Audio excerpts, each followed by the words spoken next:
अफगानिस्तान और नीदरलैंड्स के बीच में आज जो मैच हुआ वो टूर्नामेंट के हिसाब से तो कोई बहुत ज्यादा इंटरेस्टिंग मैच नहीं हुआ, क्योंकि क्वालिटी ऑफ क्रिकेट उतनी ज्यादा अच्छी देखने को नहीं मिली जितनी की हमको उम्मीद थी। हमको लग रहा था कि नीदरलैंड्स कुछ फाइट करेगी, लेकिन अफगानिस्तान के लिए ये मैच बहुत बड़ा था और आज का दिन और ये वर्ल्ड कप वाकई अफगानिस्तान के लिए बहुत बड़ा था, क्योंकि 2015 में ये लोग पहली बार वर्ल्ड कप खेले थे और उसमें ये सिर्फ एक स्कॉटलैंड से मैच जीत पाए थे अपना। उसके बाद 2019 में ये एक भी मैच नहीं जीते और इस बार तो इन्होंने गजब ही कर दिया कि ये 4 मैच जीत गए। और आज देखिए 7 मैचेस जब हुए हैं लीग के, उसमें से ये 4 मैच जीत के 8 पॉइंट्स के साथ अभी पाकिस्तानी भिखारियों से भी ऊपर पहुंच गए।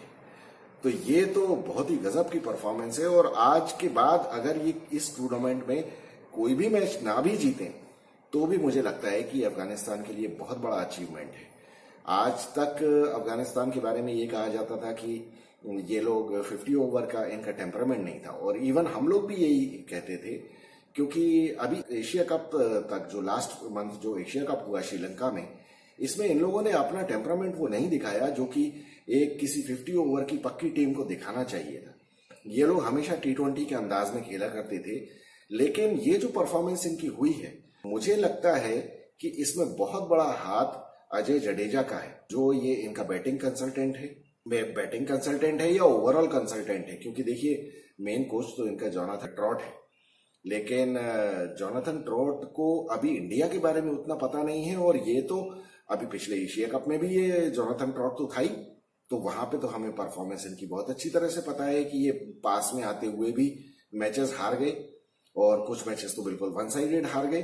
और इनकी बैटिंग की जो अप्रोच चेंज हुई है, मुझे लगता है कि वो उसमें अजय जडेजा का बहुत बड़ा हाथ है, क्योंकि अजय जडेजा की स्ट्रेटेजिक एनालिसिस जो है वो मैं जानता हूं कि वो बहुत अच्छी उसकी एनालिसिस है, तो उसका काफी इनको फायदा हुआ है, जो कि इन लोगों ने राशिद खान ने कहा भी। और ऑब्वियस है कि इंडिया की जो कंडीशंस हैं उसके बारे में तो अजय जडेजा से ज्यादा अच्छा इनको कौन बता सकता है। तो खैर टॉस जीतने के बाद नीदरलैंड से पहले बैटिंग कर ली और उसके बाद शुरुआत तो खैर इनका पहला ही विकेट बहुत जल्दी गिर गया, मुजीबुर रहमान ने ले लिया, लेकिन उसके बाद 10 ओवर में इन लोगों ने 72-73 रन बनाए, जो कि बहुत ही बढ़िया स्कोर था। और उस टाइम तक तो ये लग रहा था कि ये लोग 260-270 रन तक बना देंगे, जैसा कि उनका कप्तान टॉस में कह रहा था। लेकिन उसके बाद पता नहीं इन लोगों को कौन सा कीड़ा काट गया और बाद के टॉप के 5 में से 4 बैट्समैन रन आउट हो गए। मतलब आज तो इन्होंने वर्ल्ड कप में रिकॉर्ड ही बना दिया कि टॉप के 5 में से 4 बैट्समैन रन आउट हो गए। और अब रन आउट जब हो जाते हैं तो फिर तो इसमें कोई किसी को ब्लेम नहीं कर सकता। और 1 run out, 2 run out, 3 run out, और फिर आखिर में तो ये हालत हो गई कि इन लोगों को तो पूरे 50 ओवर खेलने की प्रॉब्लम हो गई थी। बड़ी मुश्किल से इन लोगों ने कुछ एक रिस्पेक्टेबल तो क्या, मतलब ठीक है, थोड़ा बहुत बेइज्जती जिसमें ना हो उस तरह का स्कोर इन्होंने बनाया। उसके बाद 179 रन कभी भी अफगानिस्तान के लिए ज्यादा नहीं होने वाले थे, तो उसमें कोई कुछ कर नहीं सकता था। और फिर बाद में अफगानिस्तान ने, हालांकि उनके ओपनर्स नहीं चल पाए, लेकिन काफी इजीली उन लोगों ने वो मैच को स्कोर कर लिया। और उनका जो कप्तान है हशमतुल्लाह शाहिदी, इसने पिछले 3 मैचेस में बहुत बढ़िया बैटिंग की है। काफी, मतलब मैं इसको कहूंगा मैच्योरिटी के साथ बैटिंग करता है, हमेशा वहां मैच के एंड में खड़ा रहता है। तो भले वो कोई बहुत फ्लैम्बॉयंट नहीं है, वो आप उसको देख के ऐसे नहीं कहेंगे कि वो कोई बहुत एग्रेसिव बैट्समैन है, लेकिन उसको मालूम है he has got a very mature head on his shoulders. बढ़िया बैटिंग उसने की, मैच के स्कोर को पार लगाने में उसका बहुत बड़ा कंट्रीब्यूशन था। तो और मोहम्मद नबी ने शुरू में 3 विकेट ले लिए। अब मोहम्मद नबी भी पिछले मैचेस में नहीं चल रहा था। राशिद खान को तो आजकल विकेट मिलने ही बंद हो गए हैं। वो मुझे लगता है कि उसको काफी टाइम से पूरी दुनिया के बैट्समैन, चाहे कोई भी टीम हो, बड़ी टीम हो, छोटी टीम हो, सभी उसको बहुत संभाल के खेलते हैं, क्योंकि उसका आज से 1 साल 2 साल पहले तक उसका सबसे बड़ा हुआ वही रहता था। लेकिन अब जब से इनके और बॉलर्स आए हैं तो ये बाकी बॉलर्स विकेट ले लेते हैं। वो इसीलिए उनको मिलते हैं क्योंकि ये राशिद खान के अगेंस्ट स्कोर नहीं करना चाहते हैं या उसके अगेंस्ट रिस्क नहीं लेना चाहते हैं बैट्समैन। इस वजह से बाकी बॉलर्स को विकेट मिलते हैं। आज हालांकि नूर अहमद से मुझे ज्यादा उम्मीदें थी, लेकिन नूर अहमद ने बहुत ज्यादा फास्ट बॉलिंग की, उसने ढंग की बॉलिंग नहीं की। अदरवाइज उसको ज्यादा विकेट मिल सकते थे। वो तेज तेज बॉल फेंक रहा था, उसकी एवरेज स्पीड ही 90 की थी, तो उसमें 90 किलोमीटर पर आवर की, तो उसमें तो उसको बिल्कुल भी टर्न वगैरह कुछ ज्यादा मिला नहीं, और वो एक ही तरह की बॉल फेंकता जा रहा था। अदरवाइज वो थोड़ी फ्लाइट करता तो जिस तरह का वो अनऑर्थोडॉक्स लेफ्ट आर्म स्पिनर है, उसको ज्यादा विकेट्स मिलने चाहिए थे। और खैर ये तो हो गई, चलिए आज के मैच की बात। अब टूर्नामेंट बहुत ही इंपॉर्टेंट और इंटरेस्टिंग स्टेज में पहुंच गया है। अफगानिस्तान पाकिस्तान के ऊपर पहुंच गया और न्यूजीलैंड के बराबर पहुंच गया, हालांकि नेट रन रेट उसका कम है। अब अफगानिस्तान के अगले 2 मैच जो हैं वो है साउथ अफ्रीका से और ऑस्ट्रेलिया से। तो ऑस्ट्रेलिया से देखिए, ऑस्ट्रेलिया ऐसी जबरदस्त प्रोफेशनल टीम है कि अफगानिस्तान का ऑस्ट्रेलिया को हराना मुझे थोड़ा सा मुश्किल ही लगता है। हालांकि देखिए, ऑस्ट्रेलिया भी ऐसी है कि ऑस्ट्रेलिया भी अपना वो 1983 में एक मैच ये जिम्बाब्वे से हार गए थे, जबकि जिम्बाब्वे की टीम कुछ भी नहीं हुआ करती थी। तो ये कभी कभी ऐसा हो जाता है, लेकिन अब ये लोग थोड़े मैच्योर हो गए हैं और ये लोग ऐसी टीमों को, छोटी टीमों को पास नहीं आने देते हैं। तो ये ऑस्ट्रेलिया का एक खेलने का तरीका है। तो मुझे नहीं लगता कि अफगानिस्तान का ऑस्ट्रेलिया के साथ कोई चांस है, लेकिन हाँ, साउथ अफ्रीका को ये पकड़ सकते हैं, प्रोवाइडेड ये टॉस जीत के पहले बैटिंग कर लें। अभी हो क्या गया है, जब से पाकिस्तान को इन्होंने धर दबोचा है और पाकिस्तान की चटनी बनाई है, उसके बाद से इन लोगों को काफी कॉन्फिडेंस आ गया है बाद में बैटिंग करने में। अदरवाइज अफगानिस्तान का एक सेट पैटर्न था कि ये टॉस जीत के पहले बैटिंग करते थे और बाद में ये टीमों को परेशान करने की कोशिश करते थे अपनी बॉलिंग से। लेकिन अभी जब से अफगानिस्तान, ये पाकिस्तान को की चटनी इन्होंने बनाई है, उसके बाद से अब ये जब भी ये बाद में बैटिंग करते हैं तो ये ज्यादा कॉन्फिडेंट अपने आप को महसूस करते हैं। जैसे इन्होंने ये अभी जो भी मैच जीते हैं वो सारे इन्होंने बाद में बैटिंग करते हुए जीते, तो ये लोग काफी कॉन्फिडेंट हो गए। अब इन लोगों को बहुत अखर रहा होगा जो ये बांग्लादेश के अगेंस्ट मैच हारे। बांग्लादेश ऐसी थर्ड क्लास परफॉर्मेंस करके गई है इस वर्ल्ड कप में कि अफगानिस्तान को बहुत अफसोस हो रहा होगा कि इनका पहले मैच क्यों हो गया बांग्लादेश से, क्योंकि तब तक इन लोगों के मन में ये कॉन्फिडेंस नहीं था कि ये मैचेस जीत सकते हैं। लेकिन अब इनकी टीम को देख के बिल्कुल ही एक डिफरेंट अपीयरेंस नजर आता है कि ये सारों की बॉडी लैंग्वेज बिल्कुल चेंज हो गई है। कप्तान इनका बिल्कुल डायरेक्ट टू द पॉइंट बात करता है और सीधे जीतने की बात करता है। पहले ये लोग हमेशा ये कि चलिए हम फाइट करेंगे, हम अच्छा परफॉर्म करने की कोशिश करेंगे, अब ये सीधे जीतने की बात करता है। साउथ अफ्रीका को अगर ये किसी तरह से अगर ये पहले बैटिंग कर लें तो साउथ अफ्रीका बाद में तो बहुत टेंशन में आ जाती है। और इसी बारे में मैं दूसरी जो हमारी स्टोरी है वो मैं यही करने वाला हूं कि इंडिया का जो साउथ अफ्रीका के साथ मैच होगा उसमें क्या होगा वो अपन बाद में बात करेंगे। लेकिन अफगानिस्तान के पास एक मौका है, अगर इन्होंने साउथ अफ्रीका को पकड़ लिया तो फिर ये होगा कि इनके 10 पॉइंट हो जाएंगे और ये चौथी टीम हो सकते हैं। फिर नेट रन रेट के ऊपर बात आएगी और उसमें यह देखा जाएगा कि न्यूजीलैंड या पाकिस्तान या ऑस्ट्रेलिया, इनमें से कौन सी टीम होती है। तो खैर ऑस्ट्रेलिया तो पहुंच ही रही है, तो न्यूजीलैंड, पाकिस्तान और अफगानिस्तान, इन 3 टीमों में से क्या होता है इनका। क्योंकि अभी ये जो बेकारी पाकिस्तान है इसके भी 2 बहुत इंपॉर्टेंट मैचेस हैं। एक तो इनका है इंग्लैंड से, न्यूजीलैंड से जो कि कल है, और दूसरा इनका साउथ अफ्रीका से। तो अब ये पता चलेगा इनको आटे दाल का भाव। अब कल हालांकि बदकिस्मती से न्यूजीलैंड के काफी प्लेयर्स अनफिट हैं, तो अब देखना है कि उनकी टीम क्या उतरती है। लेकिन बेंगलोर में कल है दिन का मैच और 10:30 बजे मैच शुरू होगा और सेकेंड हाफ में बेंगलोर में रेन का प्रेडिक्शन है। और रेन का प्रेडिक्शन मतलब काफी हाई परसेंटेज के साथ है, हाई प्रोबेबिलिटी के साथ है, मतलब 70, 80 और 90% की प्रोबेबिलिटी के साथ रेन का प्रेडिक्शन है। अब ये हम देखते हैं कि ये अगर वाकई रेन होती है तो फिर टॉस काफी इंपॉर्टेंट हो जाएगा। टॉस जो भी टीम जीतेगी वो पहले फील्डिंग करना पसंद करेगी और फिर बाद में रेन कितनी आती है, क्या होता है, मैच वॉश आउट हो जाता है। अगर मैच वॉश आउट हो गया तो न्यूजीलैंड को बहुत जबरदस्त फायदा हो जाएगा, क्योंकि 1 पॉइंट अगर मिल गया। पाकिस्तान को देखिए सेमीफाइनल की रेस में बने रहने के लिए अपने दोनों मैच जीतने ही जीतने हैं, और उसके बाद जैसे ही उनका वो हमेशा की तरह जो होता है बेकारियों का निजाम, कुदरत का निजाम कि ये टीम उसको हरा दे और वो टीम उसको इतने रन से हरा दे, वही उनका इक्वेशन चल रहा है। ये तो पैदाइशी भिखारी लोग हैं और इसी तरह का इनका सारा टूर्नामेंट चलता है।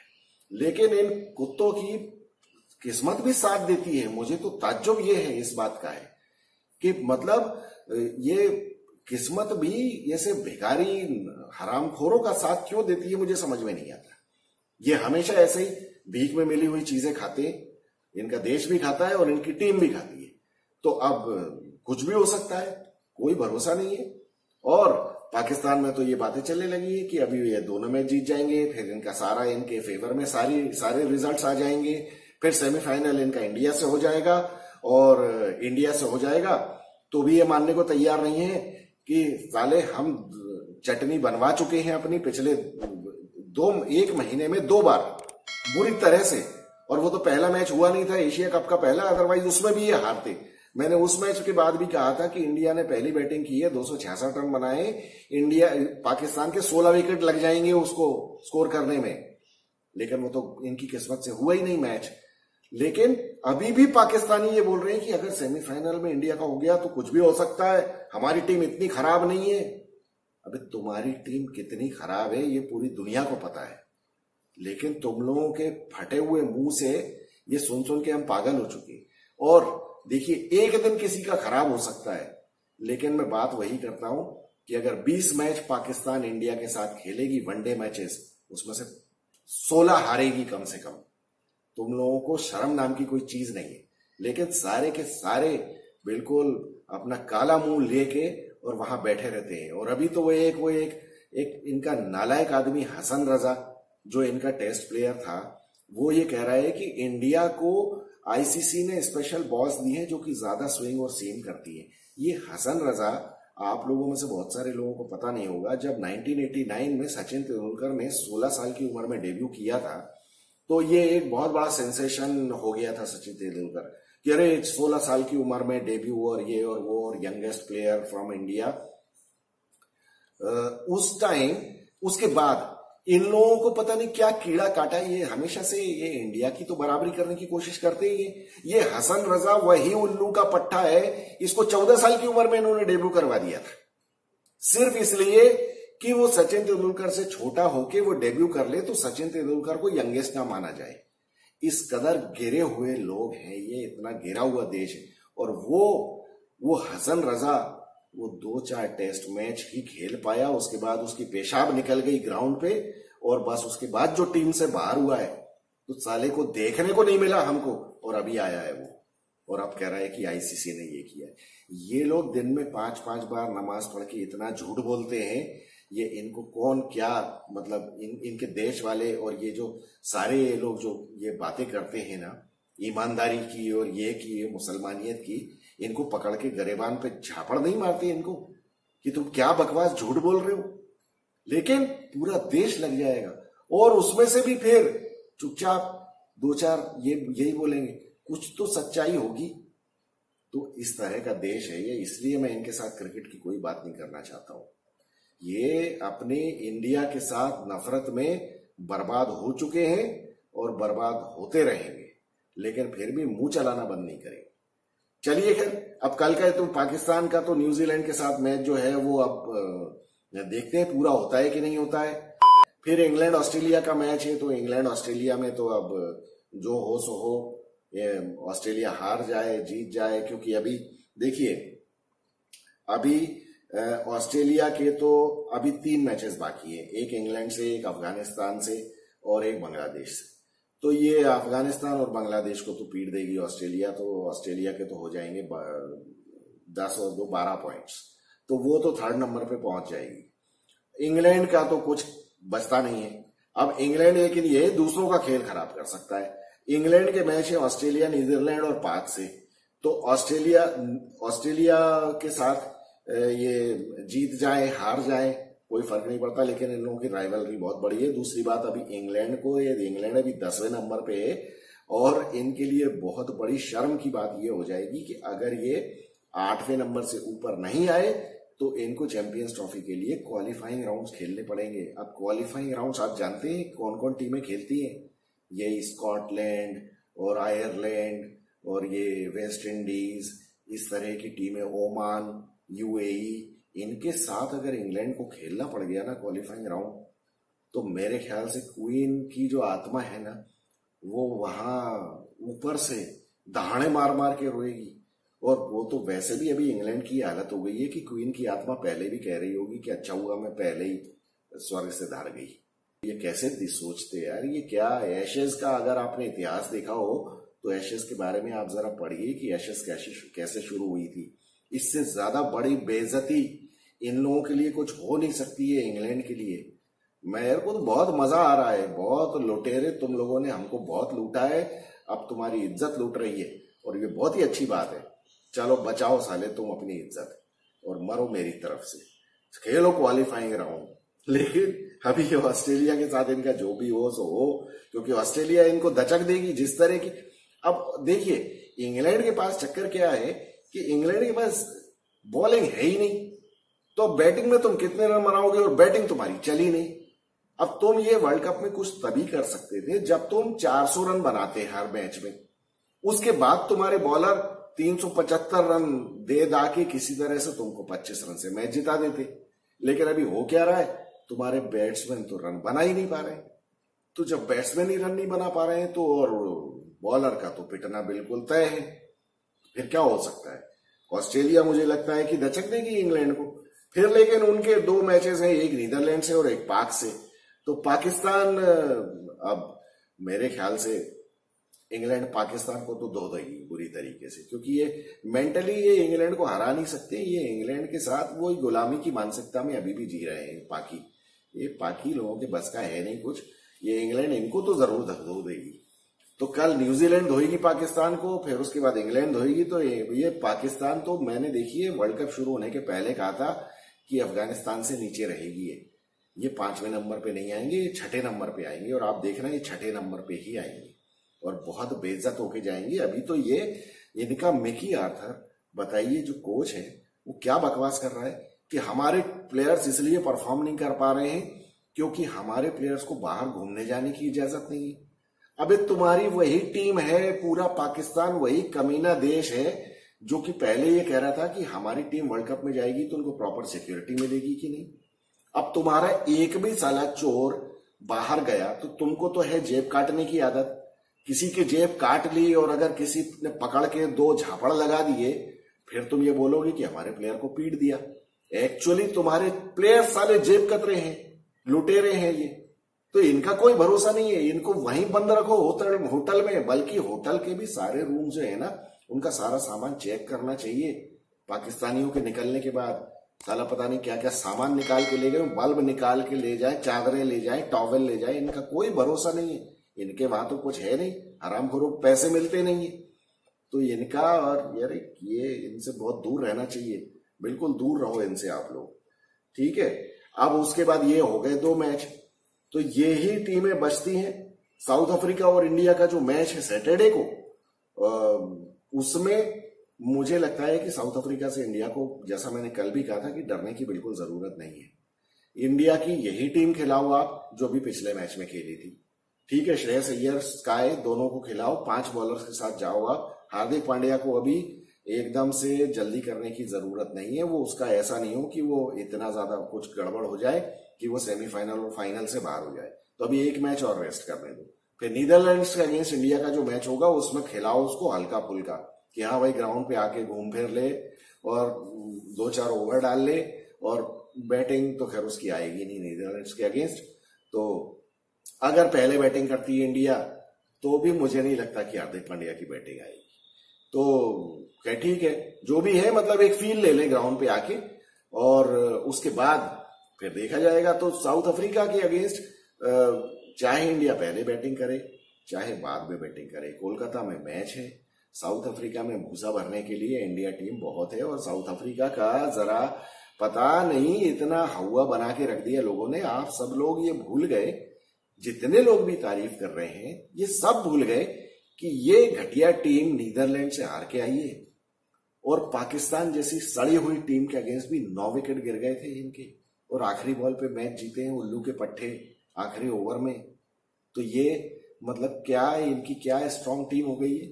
फट्टे चलाने, फट्टे विकेट्स के ऊपर इनके लठेतों ने बल्ले घुमाए हैं सारी सारी टीमों के अगेंस्ट ऐसा कुछ बहुत, इंग्लैंड के अगेंस्ट बनाए तुमने रन, श्रीलंका के अगेंस्ट रन बनाए।